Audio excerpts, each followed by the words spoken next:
Oke, dari video tadi kan sudah kelihatan ya, itu ilustrasi. Ilustrasi bagaimana caranya kita seharusnya kita bisa menangani material, menangani bahan, menangani produk ya dengan cara yang baik dan dengan metode yang benar. Ya, supaya apa? Kalau di ergonomi pasti kita akan lihat produktivitas dari manusianya. Karena dari produktivitas ini akan eh, mempengaruhi apa? Mempengaruhi hasil kerja. Nah, bagaimana caranya produktivitas bisa tetap stabil? Cara yang pertama ya dengan menjamin bahwa pekerjaan itu harus aman, harus sehat. Ya, harus aman, harus sehat, harus efisien terhadap pekerjaannya.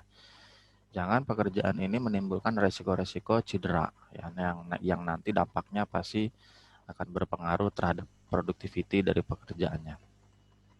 Nah, pagi ini kita akan bahas tentang bagaimana seharusnya postur tubuh itu di dalam menangani bahan. Ada beberapa metode yang bisa kita gunakan untuk mengevaluasi. Nanti kan harus kita lihat dulu. Jadi evaluasi ini nggak hanya sekedar evaluasi visual, tetapi juga harus dilihat, eh, dievaluasi berdasarkan data. Ya, betul nggak sih ini menimbulkan kelelahan? Atau betul nggak sih postur kerja yang dilakukan oleh operator saat ini itu belum baik? Nah, itu nggak bisa hanya berdasarkan pertimbangan visual, karena barangkali bisa aja terjadi pertimbangan visual ini nggak seberat apa yang ditampilkan oleh hasil data ya gitu. Nanti kita coba lihat beberapa tools, beberapa alat yang bisa kita pakai untuk mengevaluasi itu. Ya. Nah, MMH atau yang kita sebut dengan manual material handling and lifting. Jadi penanganan material secara manual itu bisa dengan pola pengangkatan atau bisa juga pola mendorong atau bisa juga dengan pola menarik ya. Tadi di video kan terlihat ya di eh, troli itu troli yang paling nyaman itu apakah ditarik, apakah didorong, apakah diangkat mungkin nanti ada. Ya, ini masuk semuanya itu masuk ke dalam jenis dari manual material handling and lifting atau MMH kita biasa sebutnya itu dengan nama MMH, manual material handling and lifting. Pekerjaan penanganan bahan atau memanipulasi bahan secara manual juga bisa dilakukan pengangkatan ya. Nah, berdasarkan riset dari NIOSH, NIOSH itu National Institute of Safety and Health ya, Occupational Safety and Health itu bilang kegiatan yang paling dominan terhadap terjadinya work musculoskeletal disorder itu adalah pekerjaan MMH. Ya, bukan pekerjaan statis, tetapi lebih ke pekerjaan yang sifatnya MMH. Ya, bisa berupa tadi pekerjaan pengangkatan, pekerjaan mendorong, menarik, membawa atau memegang objek benda. Ya, karena kegiatan ini hampir di seluruh industri itu pasti ada. Ya, bahkan kalau saya bilang di seluruh industri itu ada yang namanya kegiatan MMH. Sekalipun industri jasa. Misalnya kalau industri jasa perbankan ya, pekerjaan apa sih di perbankan itu misalnya di bagian teller. Bagian teller ini juga melakukan manual material handling. Ya, dalam satu kasus misalnya saat melayani konsumen, teller ini butuh untuk mengambil misalnya sejumlah uang dalam nominal besar ya. Sejumlah uang dalam nominal besar dia harus ke gudang, ke brankas, terus dia melakukan pekerjaan mungkin brankasnya ada di bawah ya. Dia menunduk. Saat dia menunduk itu kan udah postur kerja ya, menunduk, dia buka itu brankas, dia ambil sejumlah uang. Nah, waktu dia bawa itu sedang melakukan penanganan, ya, sedang melakukan manipulasi terhadap benda atau bahannya. Ya, sekarang bayangkan waktu dia mau menunduk dan berdiri tidak dilakukan dengan cara yang benar. Ya, dilakukan dengan cara yang benar itu pasti menimbulkan resiko cedera. Atau rumah sakit, wah rumah sakit udah jelas sekali. Yang ditangani itu adalah pasien atau obat-obatan. Ya, kalau obat-obatan mungkin jumlahnya nggak terlalu besar, tapi kalau menangani pasien, pasien ini kan kita anggap sebagai bahan, sebagai material ya, sebagai inputan, ya, sebagai inputan yang harus kita manipulasi. Ya itu, sorry sebentar ya, yang harus kita manipulasi, kita kita kita handle ya untuk kita proses ke tahap selanjutnya. Jadi bisa dibilang hampir di seluruh industri itu pasti ada yang namanya gerakan manual material handling. Apalagi di Indonesia ya. Di Indonesia itu agak sedikit tricky sebetulnya. Maksudnya tricky itu gimana? Gini, penggunaan teknologi atau bisa dalam bentuk robotik itu dibatasi.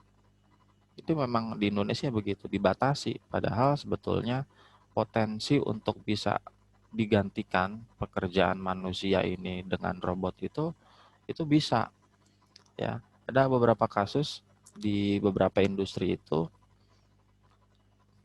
apalagi industri farmasi dan industri makanan ya. Industri makanan itu biasanya mereka lebih prefer terhadap penggunaan robot. Karena apa? Mereka bisa menjamin bahwa kualitas dari produk yang dihasilkan itu tetap bersih, ya, tetap higienis dan tetap stabil kualitasnya karena dikerjakan oleh robot. Kalau dikerjakan oleh manusia itu banyak sekali miss-nya. Kadangkala begini, di industri makanan, rambut jatuh satu helai aja itu udah jadi masalah, ya. Udah jadi masalah untuk industri makanan. Itu bisa satu batch itu ditarik. Satu batch itu satu proses produksi kayak misalnya kita produksi susu. Produksi susu itu kan nggak bisa per gelas atau per box. Tetapi dia produksi dalam satu batch. Satu batch itu lebih kayak satu siklus memproduksi. Ya, ini biasanya bergantung dari kapasitas per siklusnya. Ada yang kapasitasnya 5.000 liter. Kalau susu dalam satu gentong itu ya dipanaskan itu berapa liter. Nah, itu satu batch. Ya, biasanya sekitar ada yang 10.000 liter, ada yang 15.000 liter gitu. Ini bergantung. Nah, sekarang bayangkan hanya gara-gara satu helai rambut itu jatuh ke dalam tangki perebusan, ya. Itu satu tangki itu harus diinspeksi, harus kita bahkan bisa di-reject, bisa dibuang. Ya, ini memang resiko kalau dikerjakan dengan manusia. Tapi kalau bisa dikerjakan dengan robot kan robot nggak ada yang seperti itu ya. Terus hasilnya juga bisa lebih konsisten. Karena repetitif pengulangan dari robot itu relatif lebih teratur. Misalnya pekerjaan 1 dan pekerjaan 2 sampai pekerjaan ke 1000 jika dikerjakan oleh robot itu relatif lebih sama. Ya, 1000 kali siklus nih. 1000 kalinya relatif lebih sama pekerjaannya yang diulang-ulangnya. Tetapi kalau manusia, jangan-jangan di siklus ke 300 itu sudah berubah. Ya, sudah berubah. Contohnya kayak kita mau naker air, misalnya ada minyak goreng gitu ya, kita bungkus dalam satu plastik gitu, diambil. Nah, mungkin di 100 siklus pertama waktu diambil itu takarannya masih penuh sama. Tapi nanti siklus 300 berikutnya itu beda-beda. Ada yang nggak penuh, ada yang kurang, ada yang berlebih gitu.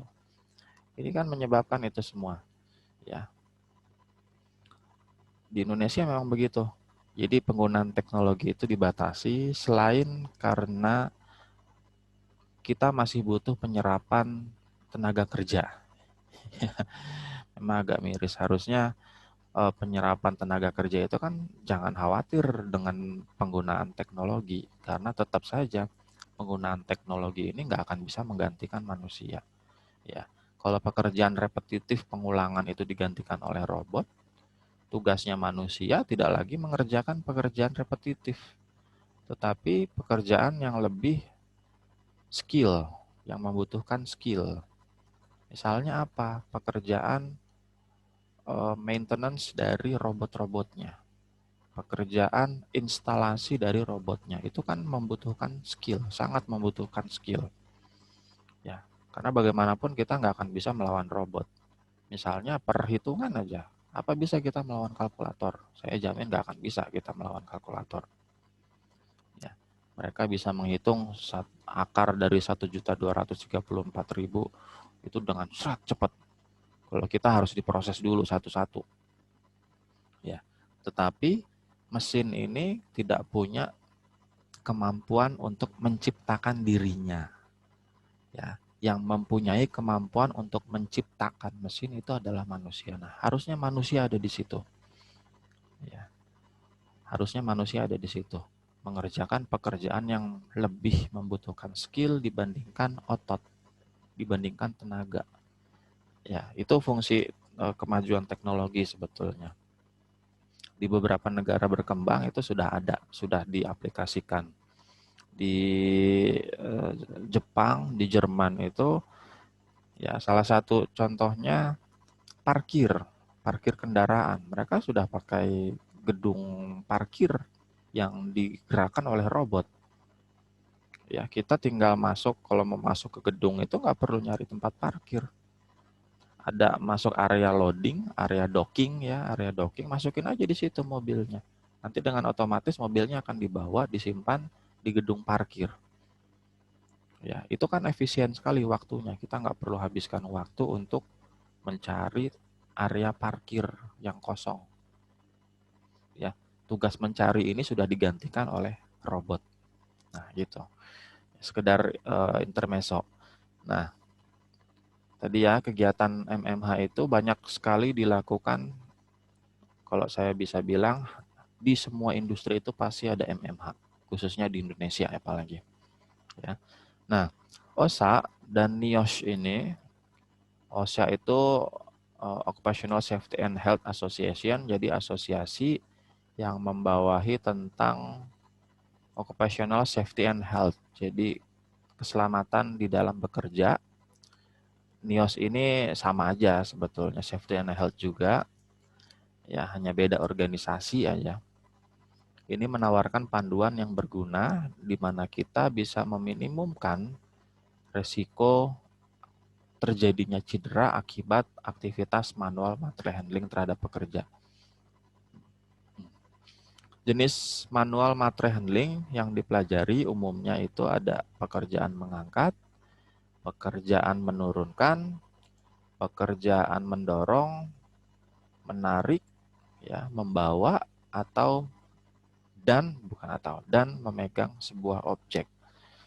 Kalau kita simpulkan, simpel sebetulnya. Ini semua pekerjaan untuk memanipulasi atau menangani. Ya, simpel ya. Pokoknya segala pekerjaan untuk memanipulasi atau menangani. Ini semua. Nggak hanya terbatas hanya ini. Ini bisa lagi ada banyak.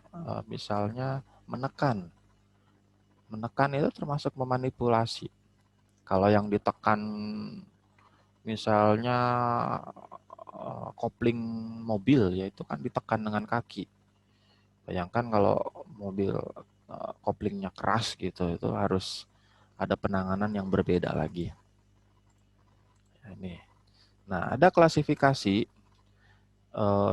dan karakteristik dari manual material handling. Kenapa harus kita klasifikasi dan kita ketahui karakteristik? Karena kita harus memahami dulu ya faktor-faktor yang terkait dengan karakteristik pekerjaan. Nah, ada karakteristik pekerjaannya, di mana karakteristik pekerjaan ini melibatkan manual material handling supaya bisa meminimalkan terjadinya resiko cedera dari pekerjaan-pekerjaan yang dilakukan.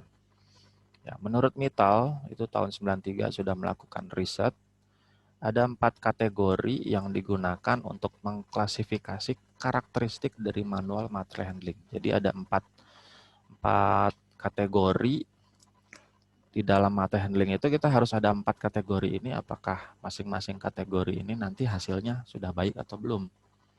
Ya, yang pertama itu adalah karakteristik tugasnya atau task karakteristik. Ya, karakteristik tugas. Nanti kita bahas nih satu-satu.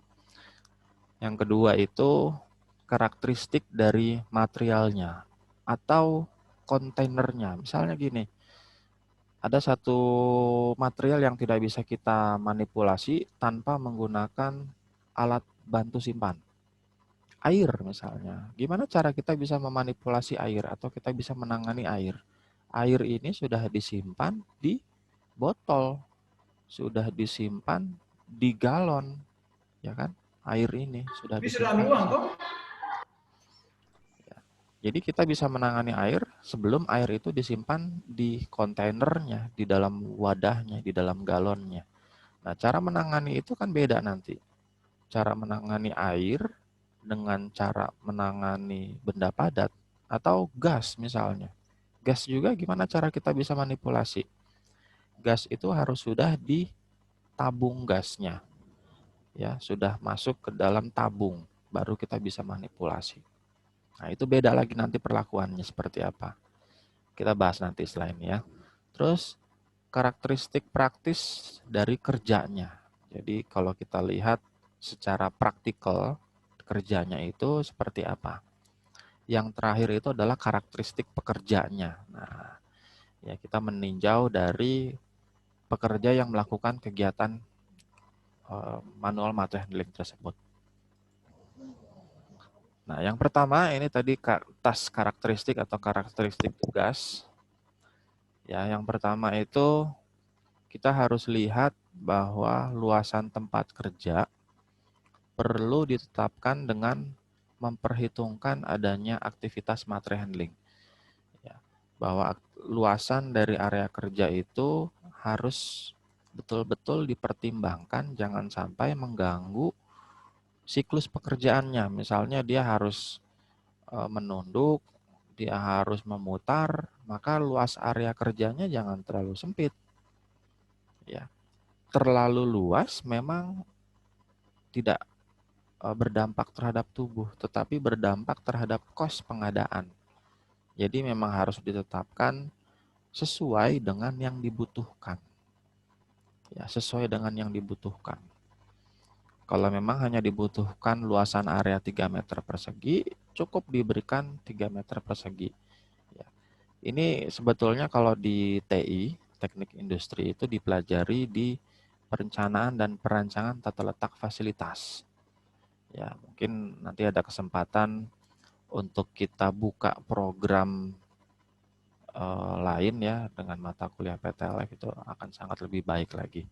Ya, di TI itu nanti ada dibahas di perencanaan dan perancangan tata letak fasilitas. Itu mempertimbangkan luasan area yang dibutuhkan itu kita berikan sesuai dengan kebutuhan.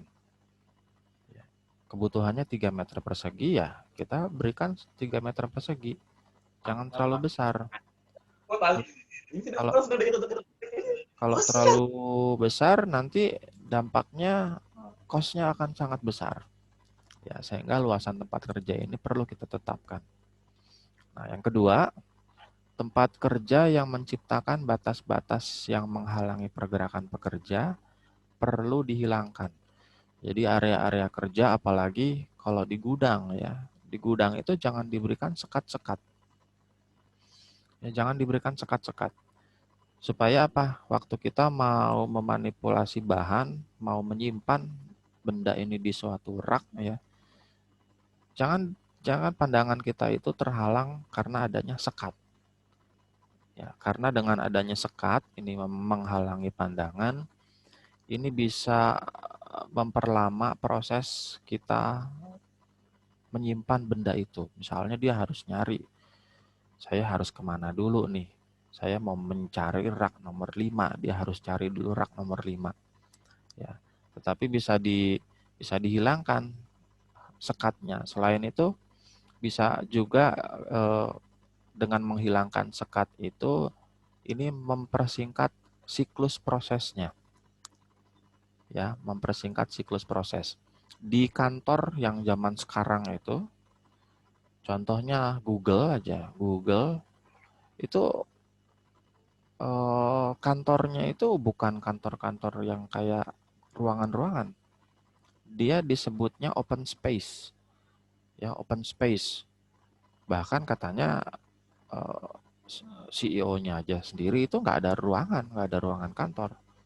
Dia bekerja open space. Jadi waktu dia mau koordinasi dengan bagian lain, dia udah bisa melihat orang itu. Ya, dia bisa melihat, dia bisa panggil. Bayangkan kalau ada di dalam satu ruangan, dia harus keluar ruangan dulu, dia cari kemana nih, ya baru bisa dapat apa yang dia inginkan. Tapi dengan menghilangkan sekat-sekat atau batas-batas yang menghalangi pergerakan ini, itu akan lebih mempersingkat proses di dalam siklus pekerjaannya. Ya, itu yang kedua. Nah, yang ketiga, jika operator perlu menjangkau sesuatu di area kerja dan karena terdapat batas atau halangan, nah tadi ya jarak jangkauannya akan jauh. Waktu dia mau mentransfer dokumen misalnya, karena dia ada di satu ruangan, dia mau serahkan dokumen ke bagian yang lain, maka jaraknya akan semakin jauh. Ya, kalau jarak tempuhnya semakin jauh, maka tekanan yang terjadi di tubuhnya waktu dia angkat itu juga akan semakin besar tekanan yang dialami oleh tubuhnya. Ya, mengangkat lebih jauh kan artinya dia harus keluar kantor, belum lagi waktu mau buka pintu itu waktu juga. Ya, kalau dia nggak bisa buka pintu karena bebannya harus dia pegang dengan dua tangan kan, artinya dia harus turunkan dulu bebannya, dia buka pintunya, lalu dia angkat lagi, baru dia bisa keluar. Ya, ada proses menurunkan dan mengangkat lagi. Nah, kalau dilakukan terus-menerus, repetitif, ya berulang-ulang, ini bisa berdampak bahaya ya untuk operator karena tekanannya akan lebih besar. Ya, terus lanjut lagi, ruang untuk kaki ini harus cukup apabila operator perlu jongkok untuk mengangkat sesuatu. Kalau memang operator dengan terpaksa sekali harus melakukan squat, ya squat itu jongkok, maka kita harus berikan space-nya, kita harus berikan ruangnya, ya diberikan ruangnya supaya bisa mengangkat dengan baik. Nah, ada lagi gesekan yang cukup dibutuhkan pada lantai agar operator tidak tergelincir dan terjatuh. Ya, area kerja kita itu diharapkan bahkan diwajibkan jangan sampai licin. Ya, jangan sampai licin. Supaya jangan sampai nanti waktu memanipulasi bahan atau material atau produk ya, dia kepleset akhirnya terjatuh. Kalau yang dia bawa materialnya cair terus berbahaya, bahan kimia berbahaya ya, B3 misalnya. Wah, itu bisa bahaya itu. Kesiram ke badan gitu. Waduh, itu ngeri sekali kan. Makanya jangan sampai terjadi itu. Ini bisa kita atasi dengan penambahan material yang keset ya, yang keset untuk lantai. Bisa karet, bisa kulit, ya, bisa karpet. Nah, itu bisa diberikan supaya lantainya lebih ada gesekan. Ini yang pertama, karakteristik dari pekerjaannya. Kita melihat tugasnya, ya, melihat dari tugasnya. Nah, tadi kita bahas-bahas sedikit nih, karakteristik dari materialnya atau kontainernya, wadah penyimpanannya. Ya, karakteristik ini yang kita pertimbangkan itu selain tadi ada materialnya, terus ada wadah penyimpanannya, itu ada 3. Yang pertama itu massa, ya massa ini. Massa. Yang kedua itu ukuran. Yang ketiga itu bentuk bebannya. Ini ada urutannya. Yang pertama massa, yang kedua ukuran, yang ketiga baru bentuk bebannya. Ini. Kita pertimbangkan itu pertama adalah massanya. Kenapa bukan berat? Beda. Ya, beda. Massa dengan berat itu kan beda ya.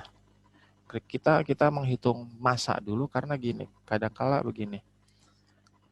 Waktu kita menangani beban dengan massa, misalnya kapuk ya, kita mau menangani kapuk itu massanya 10 kilo. Kalau kita bandingkan dengan massa baja 10 kilo, harusnya lebih mudah yang mana? Mungkin kalau kapuk 10 kilo itu massanya 10 kilo, itu ukurannya bisa 1 meter kali 1 meter, tetapi kalau baja 10 kilo itu hanya 10 cm kali 10 cm. Maka lebih mudah yang mana? Kalau diukur secara massa ya sama saja. Tetapi ada lagi faktor kedua, yaitu ukurannya. Ini ukurannya 1 meter kali 1 meter, yang ini cuma 10 cm kali 10 cm.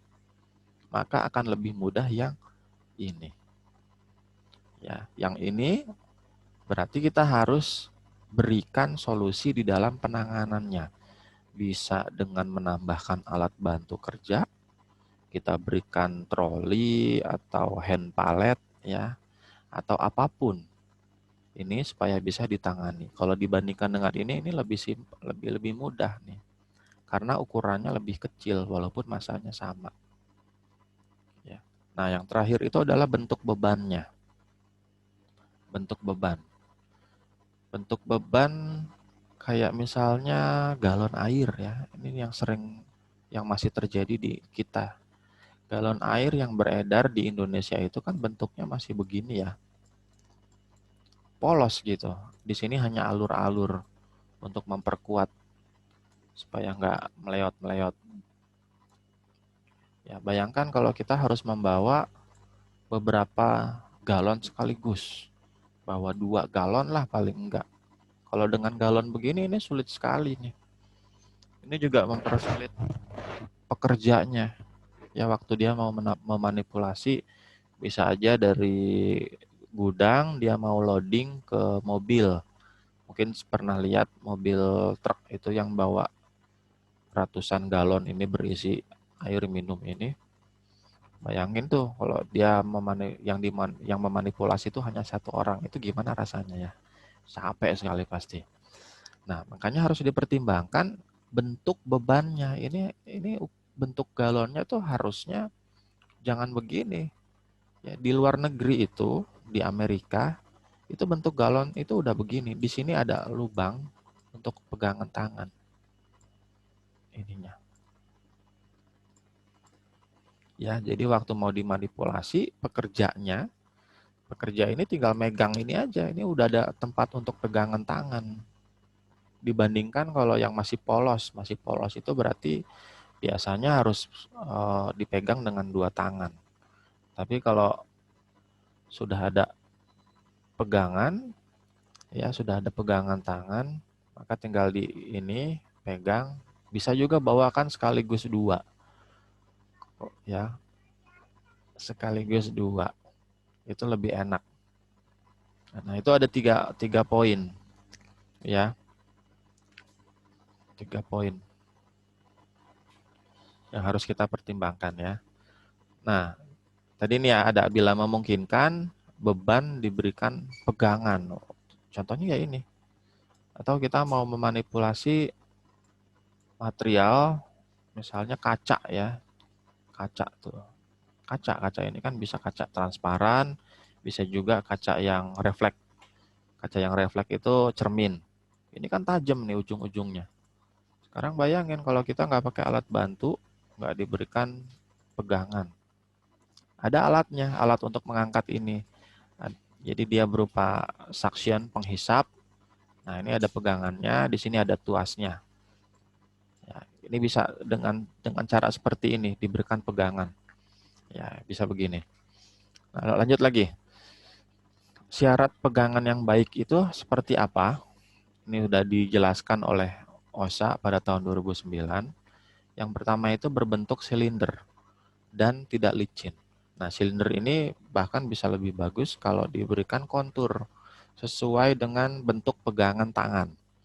Ya, bentuk pegangan tangannya sesuai nanti bentuknya ya silindernya. Dan tidak licin, jangan sampai licin. Ya, licin ini kan bisa diatasi dengan diberikan karet. Ya, contohnya kayak throttle untuk sepeda motor itu kan diberikan karet dengan kontur ya, supaya dia bentuknya tidak licin. Bayangin kalau kita lagi ngegas gitu, nah pegangannya licin, ya, lepas-lepas gitu, lepas-lepas. Nah, itu kan nggak enak ya, bahkan bisa berpotensi bahaya sekali. Kita lagi nyalip kendaraan, tiba-tiba gasnya licin, throttle-nya licin, nggak melaju. Ya, nah itu entah itu bisa dampaknya bisa lanjut lagi tuh.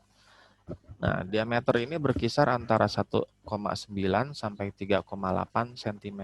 Nah, ini sebetulnya bergantung dari dimensi antropometri. Ya, dari dimensi antropometri. Tapi berdasarkan riset memang rata-rata manusia itu di 1,9 sampai 3,8 cm. Ya, diameter pegangannya. Jadi ini diameternya.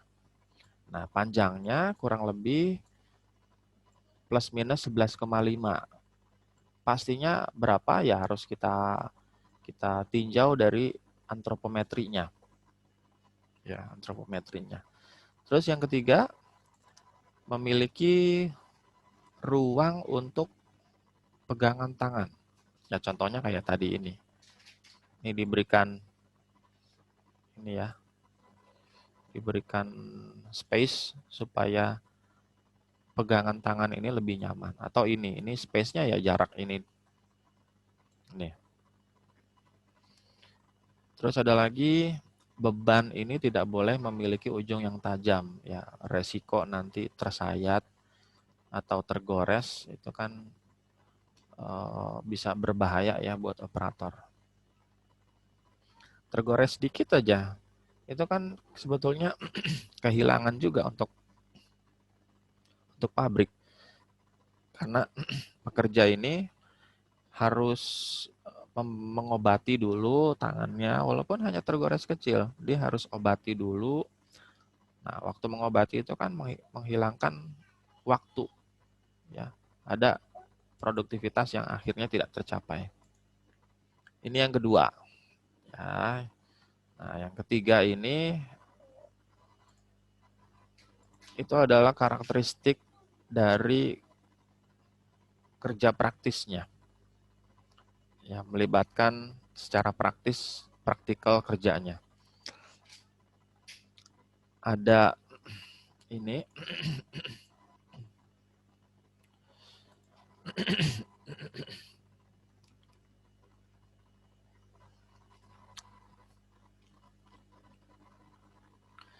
yang pertama itu engineering controls, misalnya pekerjaan engineering, tempat kerja harus memiliki dimensi yang cukup untuk pergerakan, terus ketinggian material diatur sedemikian rupa supaya bisa ditangani dengan baik. Ya, yang kedua itu pekerjaan administratif. Nah, biasanya pekerjaan administratif kan lebih repetitif ya, lebih berulang-ulang. Maka bisa kita berikan rotasi pekerjaan. Kalau ini lebih sifatnya pekerjaan kayak di pabrik ya atau di tempat-tempat pekerjaan yang ke teknikal, yang lebih ke teknis, maka diberikan ini 1, 2. Ini ya tadi ya pekerjaan administratif yang lebih repetitif, kita berikan rotasi pekerjaan. Nah, rotasi pekerjaan ini bisa juga kalau nggak bisa ya dirotasi, maka kita berikan variasi. Ya, ada variasi pekerjaan atau dengan seleksi pekerja. Jadi memang sudah diseleksi pekerja yang paling cocok untuk pekerjaan administratif itu yang mana. ya, supaya mereka lebih mahir terhadap pekerjaannya. Gitu. Nah, yang ketiga ini tentang peralatan pengaman diri atau APD. Ya, peralatan APD-nya. Bisa dengan sepatu, bisa dengan sarung tangan, atau bisa dengan helm, bisa dengan kacamata. Ya, alat-alat yang digunakan untuk pengaman diri itu masuk ke personal protective equipment. Maaf sebentar ya.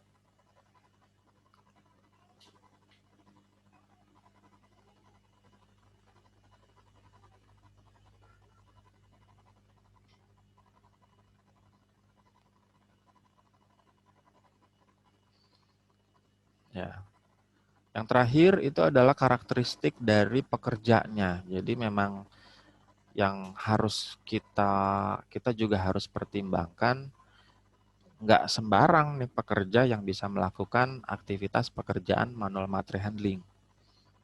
Ada beberapa aspek yang harus kita lihat. Pertama itu adalah aspek fisiknya. Fisik ini akan dipengaruhi dari apa? Dari usia, dari gender, lalu dari dimensi antropometrinya.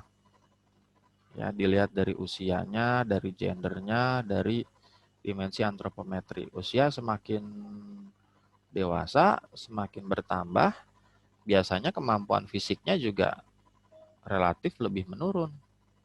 Ya kan, udah usia 40 ke atas itu relatif lebih menurun. Itu alasannya kenapa? Atlet itu kalau di luar negeri ya, itu usianya nggak lama untuk atlet. Makanya mereka dihargai begitu luar biasa. Karena siklus kerjanya itu nggak panjang. Mungkin hanya sampai 38-39 udah selesai. Jarang itu atlet di luar negeri ya, apalagi sepak bola. Sampai yang usianya 40 tahun, hanya beberapa orang, mungkin dari 500.000. Ya, satu dari berapa orang gitu, itu prosentasenya akan sangat kecil. Makanya mereka dihargai dengan begitu luar biasa sekali. Atlet sepak bola di liga-liga terkenal gitu, wah harganya bukan main ya, bisa sampai berapa ratus miliar dalam 1 bulan. Karena memang dihargai seperti itu. Siklus kerjanya pendek, terbatas, ya, siklus kerjanya terbatas, maka eh, diberikan reward yang cukup, ya, supaya bisa jadi jaminan juga nanti setelah mereka masuk ke usia pensiun, mereka tuh sudah terjamin kehidupannya. Ya gitu. Ini lihat dari aspek fisik begitu. Terus juga gender bagaimanapun juga ya, aspek gender ini berpengaruh terhadap eh, karakteristik pekerja. Laki-laki, perempuan, kalau pekerjaannya pekerjaan yang membutuhkan massa otot, ya akan lebih baik dikerjakan oleh laki-laki. Tetapi kalau pekerjaannya dibutuhkan ketelitian, maka dibutuhkan pekerjaan yang karakteristiknya teliti. Biasanya lebih cocoknya untuk perempuan gitu kan. Masuk ke gender juga tetap akan masuk ke gender. Ya. Ini ada lagi dimensi antropometri ya, dilihat dari dimensi tubuhnya. Kalau ukurannya tubuhnya kecil, bagaimana kita bisa memanipulasi benda yang ukurannya lumayan besar? Kan sulit.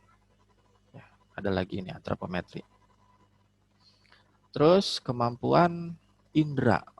Bagaimana kita kemampuan indera-indera kita, penglihatan, ya pendengaran, terus indera perasa.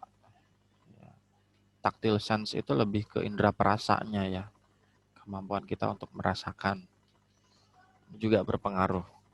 Contohnya kayak ini, kalau pekerjaan,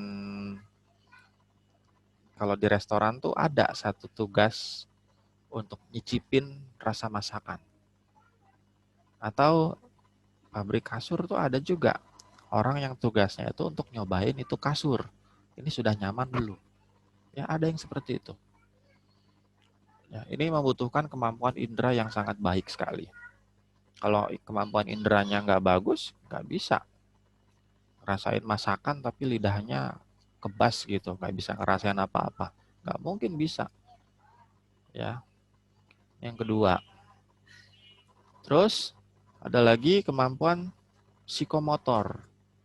Ya, kemampuan motorik dari pekerjaannya. Jadi kapabilitas kemampuan motoriknya. Kalau atlet, misalnya atlet posisi penjaga gawang, maka dia harus punya kemampuan motor yang sangat baik karena dia harus refleks. Waktu dia lihat bola itu mengarah ke kanan, maka dengan cepat dia harus sigap ke arah kanan. Kalau bolanya ke arah kiri, maka dia harus dengan sigap ke arah kiri. Ini masuk ke kemampuan psikomotor. Semakin refleksnya baik, maka kemampuan motoriknya juga harusnya kan ditingkatkan. Dia meningkat juga. Ini terkait dengan kapabilitasnya. Contohnya apa? Driver. Driver itu harus punya kemampuan psikomotor yang baik. Karena dia harus sigap kalau suatu waktu dia harus melakukan pengereman mendadak gitu. Ya, itu masuk ke kapabilitasnya. Terus yang keempat ini kepribadian. Kenapa ada kepribadian? Ini unik sebetulnya. Ya, unik sekali. Kepribadian ini sangat unik. Karena gini, setiap orang setiap orang ini punya level penerimaan resiko yang berbeda-beda. Ya, contohnya gini, ada beberapa orang ya yang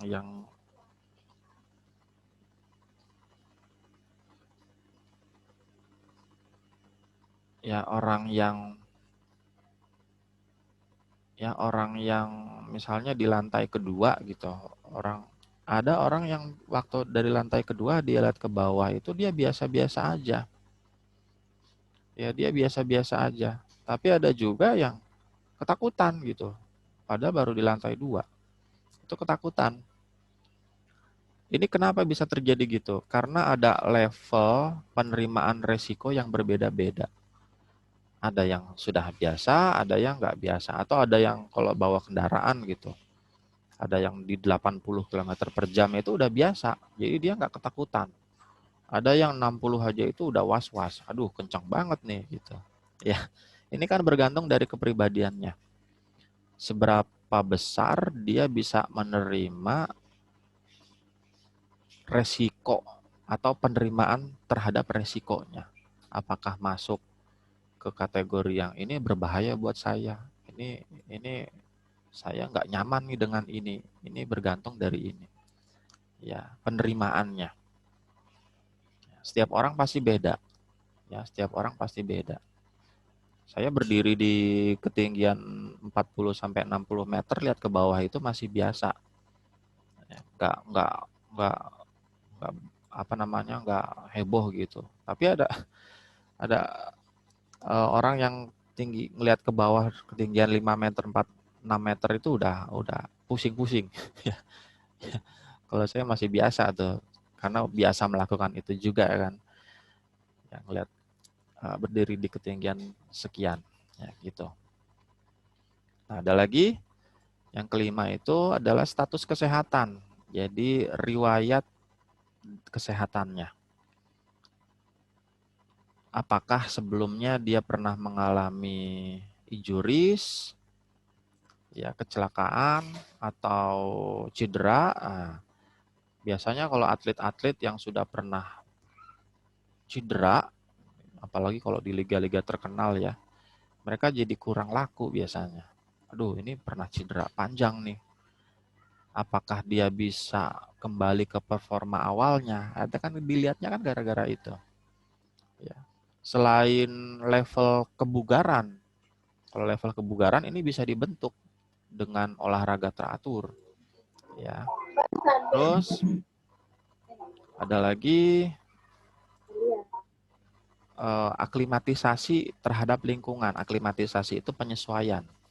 Ya, penyesuaian terhadap lingkungan. Yang terakhir itu aktivitas di luar pekerjaan. Nah, kenapa aktivitas di luar pekerjaan ini masuk?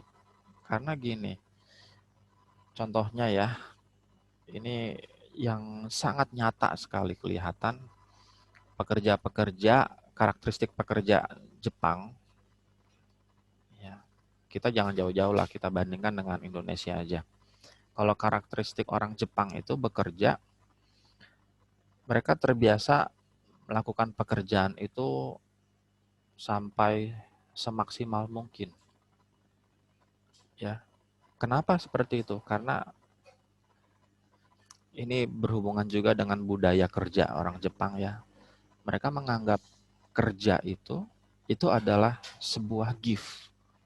Ngerti ya? Maksudnya gift itu adalah ini pemberian yang harus kita hargai, harus kita manfaatkan. Kalau orang Jepang begitu, ya etos kerjanya. Ini saya diberikan gift ini. Gift ini, pekerjaan ini adalah gift. Sehingga dia bisa melakukan pekerjaan sampai maksimal. Ya, bahkan kalau di sana itu nggak ada istilah lembur. Lembur dibayar itu nggak ada. Ya, nggak ada lembur itu dibayar itu nggak ada istilah lembur kalau di Jepang. Yang mereka tahu itu ini ada satu pekerjaan dan mereka harus tuntaskan sampai selesai. Ya. Misalnya nih ya, dia harus sampai jam 11 malam gitu menyelesaikan. Ya, dia akan selesaikan itu sampai jam 11 malam.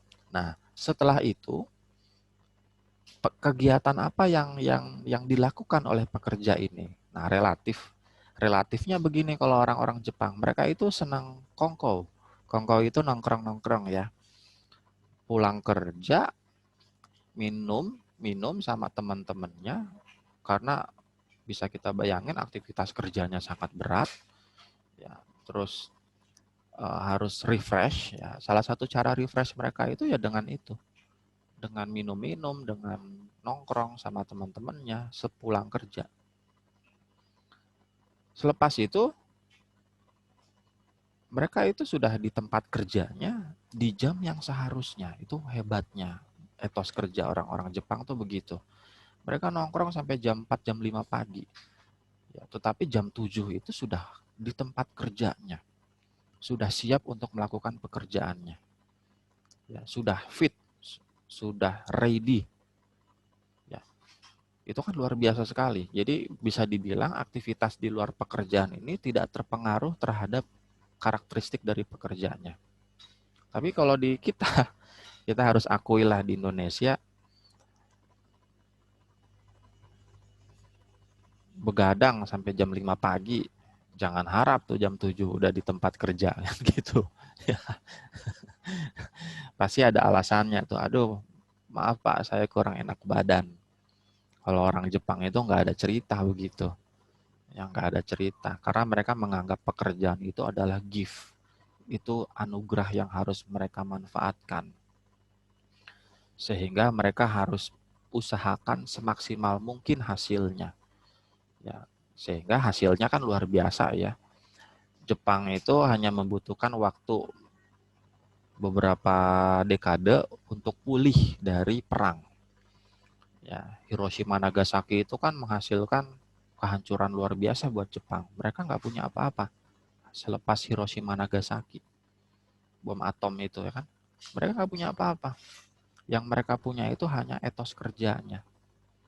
Ya, mereka perbaiki sedikit demi sedikit, tetapi konstan dan berlangsung terus-menerus. Sehingga hasilnya hanya beberapa dekade sudah jadi negara yang punya teknologi salah satunya paling maju. Bahkan di Asia itu paling maju di Asia.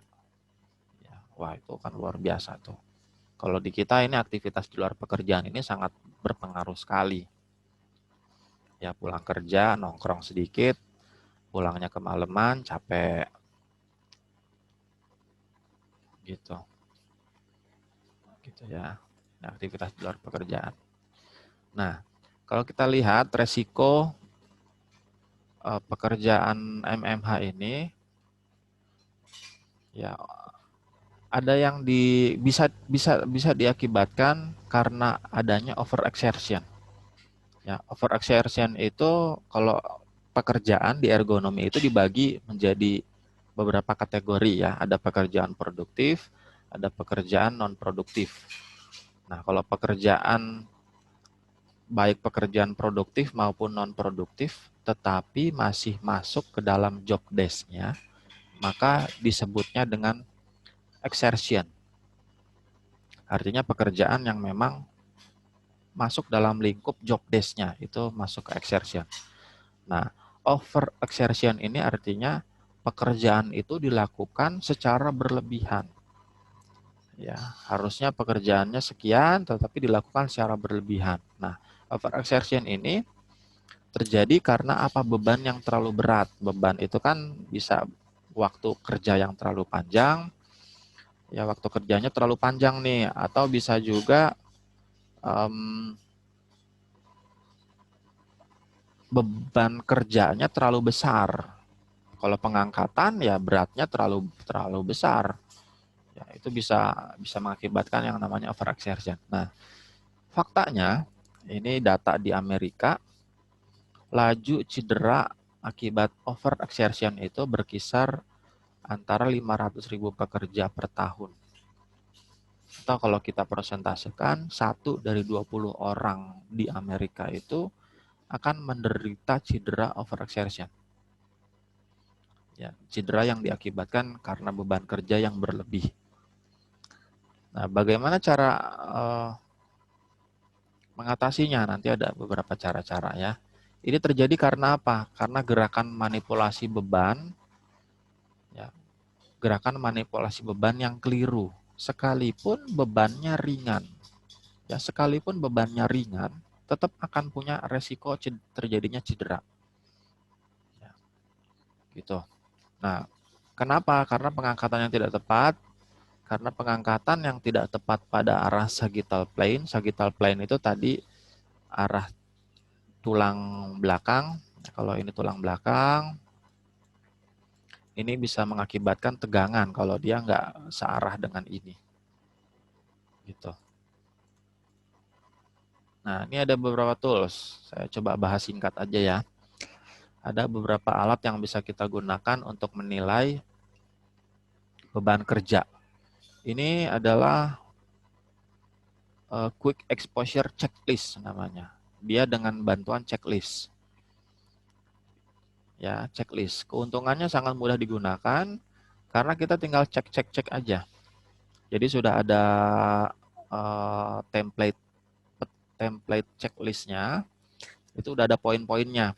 Poin 1, poin 2, poin ketiga, poin keempat, ya, poin kelima itu udah ada ceknya. Sehingga kita bisa langsung gunakan ya dengan checklist. Keuntungannya mudah sekali digunakan, terus bisa digunakan sebagai alat bantu penilaian awal atau preliminary assessment. Keuntungan yang lain bisa kita gunakan di berbagai pekerjaan yang melibatkan manual material handling. Jadi pekerjaan-pekerjaan yang memang pasti ada MMH-nya. Nah, kerugiannya apa? Karena dia berupa checklist, sudah ada template-nya, tidak menyediakan informasi detail mengenai resiko pekerjaan secara spesifik. Jadi kita nggak menanyakan secara detail, ya, nggak menanyakan secara lebih dalam, misalnya penyebabnya apa sih? Karena kita hanya menilai berdasarkan pertanyaan yang sudah ada di situ. Pertanyaannya sudah ada, kita nilai dari pertanyaan itu. Tidak berdasarkan wawancara ke pekerjaannya, yaitu kerugiannya. Terus tidak memberikan hasil kuantifikasi dari faktor-faktor risikonya.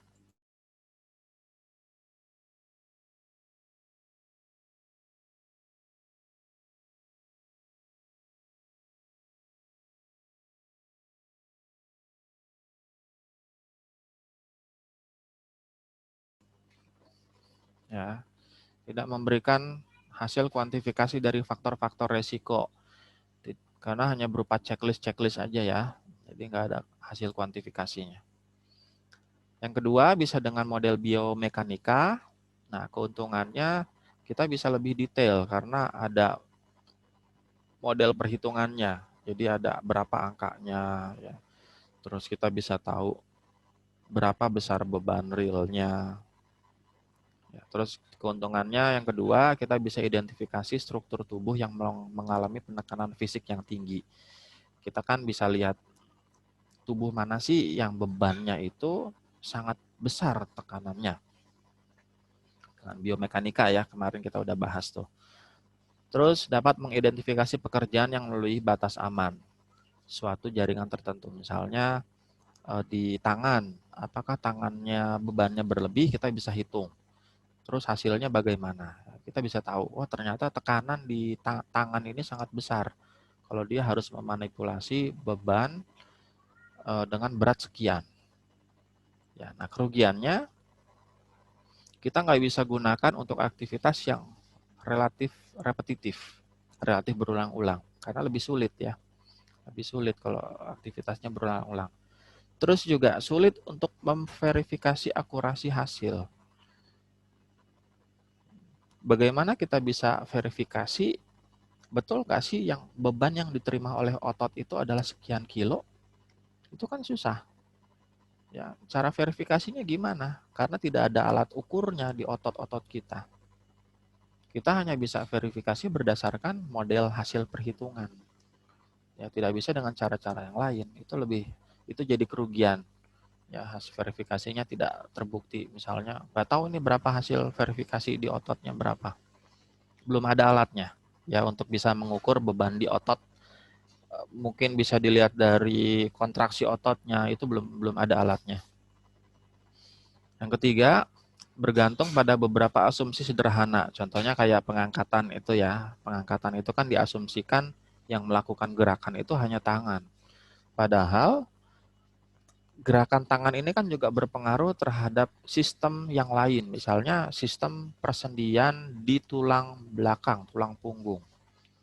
Kalau gampangnya gini, kalau kita ngerasa lagi sakit punggung, untuk ngangkat tangan aja sulit. Betul ya? Kalau lagi sakit punggung tuh ngangkat tangan aja sulit. Nah, ini kan diasumsikan tulang punggungnya tidak melakukan gerakan. Jadi yang melakukan gerakan itu hanya tangan. Hanya tangan yang melakukan gerakan. Jadi ini sangat bergantung sekali terhadap asumsi-asumsi yang akhirnya menyederhanakan kompleksitas. Ya, kompleksitas. Maaf, sebentar. Terus ada lagi psychophysical tabel psychophysical. Ini menyediakan estimasi kapasitas pekerja yang menggabungkan aspek biomekanik, tapi ini jarang sekali dipakai. Ya. Nah, ada lagi model fisiologi. Fisiologi ini melihat, mudah-mudahan mungkin besok kali ya saya coba bahas fisiologi kerja. Ya, model fisiologi ini menyediakan estimasi detail dari kebutuhan fisiologis untuk pekerjaan yang berulang-ulang. Kebutuhan fisiologis itu kebutuhan fisiknya. Konsumsi energi yang dibutuhkan berapa besar sih ya untuk melakukan pekerjaan ini, itu bisa diukurkan dengan misalnya respirasi. Berapa banyak oksigen yang dibutuhkan untuk melakukan pekerjaan, itu kan dilihat dari fisiologisnya. Ya, mudah-mudahan besok pertemuan selanjutnya nih saya bahas yang fisiologi. Ya, dapat digunakan di berbagai pekerjaan yang melibatkan manual material handling. Jadi bisa banyak sekali aktivitas kerja. Kerugiannya tidak bisa digunakan untuk aktivitas yang berulang-ulang. Terus kurangnya hubungan yang kuat antara kelelahan secara fisiologis dengan risiko cedera. Itu kekurangannya. Ada lagi model penilaian, nanti ini silakan dibaca ya. Ada lagi penilaian video. Terus yang terakhir itu exposure monitor.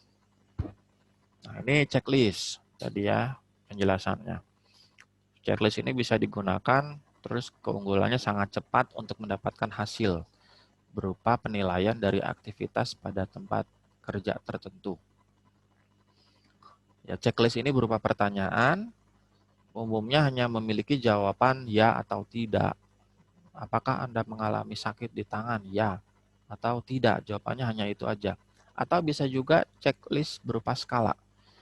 Bisa dari sakit atau gini, sangat sakit, sangat sakit, lumayan sakit, sakit, tidak terlalu sakit, sampai tidak sakit. Itu kan skala-skala ya. Kita bisa kasih skala. Karena kalau ya atau tidak relatif lebih terlalu saklek ya. Kadangkala sakitnya tuh hanya sebentar-sebentar. Tetapi kalau ditanya ya atau tidak, artinya kan kita harus jawab ya, karena pernah merasakan. Tetapi kalau diberikan skala, itu bisa diketahui tingkat kesakitannya itu berapa. Ya, tingkat kesakitannya. Nah, ada beberapa referensi checklist yang bisa kita gunakan. Ada Grangen, ada Eastman Kodak, ada Alexander and Pulat, sama National Occupational Health and Safety Commission. Ada contohnya, ini contohnya yang dari NIOSH. Nah, ini NIOSH nih, National Occupational Health and Safety, itu NIOSH. Ini contohnya ya, ini pertanyaannya hanya yes or no. Secara general, ada lagi secara spesifik, ini umum, ini lebih dalam, spesifik ya. Misalnya, does the load handle exceed 50 pounds? Apakah menangani beban melebihi 50 pounds? Kalau iya, kita checklist ya. Kalau tidak, kita checklist tidak. Pertanyaan kedua, is the object difficult to bring close to the body because of its size, bulk, or shape? Apakah objek ini sulit untuk dimanipulasi lebih dekat ke badan dikarenakan ukurannya, bentuknya, atau geometrinya atau tidak? Kalau ya, ya kita checklist ya. Kalau tidak, kita checklist tidak. Ya. Atau ada lagi nih, does the task require working in environmental hazard such as extreme temperature, noise, vibration, lighting, or airborne contamination? Apakah harus dilakukan di lingkungan kerja yang terbebas dari ini semua? Atau kalau ini contohnya, apakah terpapar temperatur ekstrim, suara bising, vibrasi yang besar, atau lighting yang kurang, atau kontaminasi udara, bisa bau-bauan ya. Yes or no? Kalau yes, centang yes. Kalau no, centang no. Ini contoh checklist dengan NIOSH. Ya, bisa dipakai dengan ini. Ini bisa tahu kondisi awalnya seperti apa. Biomekanika yang kedua, kita udah bahas nih di pertemuan sebelumnya. Biomekanika. Model biomekanika ini memprediksi. Ya, sulit diverifikasi karena dia hanya memprediksi. Ya, mungkin hanya segini nih beban yang diterima oleh otot. Jadi dia memprediksi. Prediksi gaya otot dihasilkan berdasarkan beban yang didapatkan dari suatu pekerjaan. Nah, hasil prediksi ini akan dibandingkan dengan batas toleransi. Contohnya pekerjaan pengangkatan dengan tangan, maka batas toleransinya adalah sekian. Batas pengangkatan dengan tubuh itu batasnya adalah sekian. Ya, ada batas-batas yang bisa jadi rule of thumb-nya itu ada. Ya, kalau mau paling gampang, maksimum itu 50% dari berat tubuhnya, itu rule of thumb. Ya, tetapi kadangkala bisa berkurang karena dilihat juga dari karakteristik pekerjaannya tadi, usia, gender, sama antropometrinya. Ya, gitu. Sama kebugaran tadi ada fitnessnya. Nah, beberapa faktor yang dipertimbangkan ketika menggunakan model biomekanik. Yang pertama itu adalah sifat dasar dari aktivitas yang dianalisis. Apakah aktivitasnya itu statis atau aktivitasnya dinamis. Yang kedua, dimensi modelnya. Biasanya dimensi 3 dimensi ini lebih akurat, ya, lebih punya tingkat akurasi yang tinggi dibandingkan model 2 dimensi. Kalau 2 dimensi itu yang kemarin kita analisis. Ya. Terus ketiga, itu akurasi dari modelnya seperti apa, ya bergantung dari cara kita untuk memodelkan. Yang keempat, kompleksitas input yang dibutuhkan dari model. Biasanya semakin kompleks kita menyertakan variabel lain. Contohnya tadi, ya pengangkatan tangan. Ada variabel lain, misalnya kekuatan dari tulang punggung. Kalau kita encok itu, ngangkat tangan itu sulit sekali itu. Nah, kita berikan kompleksitas. Ada tambahan bahwa tulang punggung ini berpengaruh terhadap beban angkatan yang dikerjakan oleh tangan. Model biomekanika, ada lagi model fisiofisikal. Model fisiofisikal, ini udah ada tabelnya, kita bisa langsung lihat. Contohnya pekerjaan yang dilakukan, pekerjaan pengangkatan ya, jika jarak lantai dengan tangan itu 89 cm. Terus dilakukan dengan waktu berapa lama, ini bisa ada angkanya. Atau fisiologi, nanti kita lihatlah ya pertemuan selanjutnya. Faktor fisiologi meliputi pengaruh aktivitas manual material handling terhadap durasi pemakaian gaya otot, ada lagi frekuensi repetisi per menit. Ya, saya akan bahas lebih dalam di pertemuan selanjutnya nih tentang fisiologi. Atau ini di fisiologi juga ada nih model penilaian terintegrasi, ada IUPS Job Severity Index, ada ini RWL, beda ya, Recommended Wake Limit, NIOS. Ini ada di mata kuliah, harusnya di analisis perancangan sistem kerja. Ya, ini ada di situ. Atau dengan ini, penilaian video. Ya. Jadi kita merekam pekerjaan yang dilakukan oleh operator, terus kita slow motion untuk melihat frame by frame postur kerja yang dilakukan oleh pekerja itu. Jadi frame by frame. Waktu dapat satu frame, ini berbahaya nggak, kita evaluasi. Ya, kita coba lihat, kita bisa hitung dengan biomekanika, kita bisa lihat itu dengan biomekanika ini berapa nih kalau postur kerjanya sekian. Ya, hanya kelemahannya dia tidak bisa, kadangkala waktu kita rekam ya, ada beberapa bagian tubuh itu yang tidak terekam. Bisa jadi bagian belakangnya itu kita nggak bisa lihat secara jelas. Padahal di situ ada masalah gitu. Ini jadinya tidak bisa teridentifikasi. Ya, kita nggak bisa mendeteksi bahwa ada risiko di situ. Ya. Tapi sekarang sudah berkembang yang namanya video 360 derajat. Ya, sekarang udah ada tuh. Tapi masih mahal sih. Ya, video 360 derajat kita bisa puter. Ya, kita mau lihat dari segala sudut pandang mana, itu bisa sekarang. Ya, cuma memang masih terbatas aplikasi penggunaannya. Hanya beberapa pabrik-pabrik atau beberapa lembaga yang memang khusus untuk itu yang bisa menyediakan itu. Ya. Memang masih mahal, sangat mahal sekali alatnya. Di UI itu sudah punya video itu ya, kamera itu di UI itu sudah ada. Ya. Jadi kalau kita pernah nonton film-film di bioskop ya, waktu mereka mau bikin efek 3 dimensi atau merubah wujud yang tadinya manusia terus dirubah ke wujud misalnya robot gitu ya. Mereka udah punya tuh kamera itu. Jadi kayak semacam sensor. Nah, kamera ini menangkap sensor. Ya, kamera ini menangkap sensor geraknya. Nah, waktu sudah menangkap sensor dalam sumbu XYZ, sumbu XYZ ini dirubah ya wujudnya ke model, bisa model manusianya. model-model robotnya. Itu mirip banget dengan itu. Ya, mirip sekali tuh. Sensor-sensor. Nah, itu bisa dimanfaatkan untuk mengevaluasi postur kerja.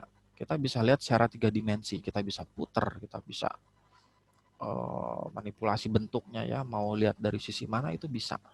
Itu kebetulan yang saya tahu sih baru UI yang punya. Ya, baru UI yang punya. Itu paling maju itu. Ini bisa dengan video itu dengan untuk itu. Ya, ini video. Terus ada lagi exposure monitor untuk mengukur aktivitas fisik seperti posisi. Ini kurang lebih sama lah. Kurang lebih sama dengan penilaian video, cuma lebih maju ya. Kalau ini kan hanya 2 dimensi, ini bisa digunakan secara 3 dimensi. Dipasang di beberapa bagian tubuh, ya ini persis lah yang UI punya nih. Ya, pekerja seperti pergelangan tangan, punggung, atau lutut. Terdiri dari sensor mekanik yang mengubah sinyal mekanik menjadi tegangan listrik yang direkam. Ya, dan dicatat dalam komputer untuk dianalisis. Ya, contoh alatnya lumbar motion monitor yang dikembangkan oleh Ohio. Ya, ini contohnya lah. Bisa di. Kalau yang sekarang itu lebih modern, sensornya nggak begini, dia hanya strap, terus di sini ada sensornya, di sini ada strap, sensornya, strap, terus sensor. Ini bisa ditaruh di mana aja nih.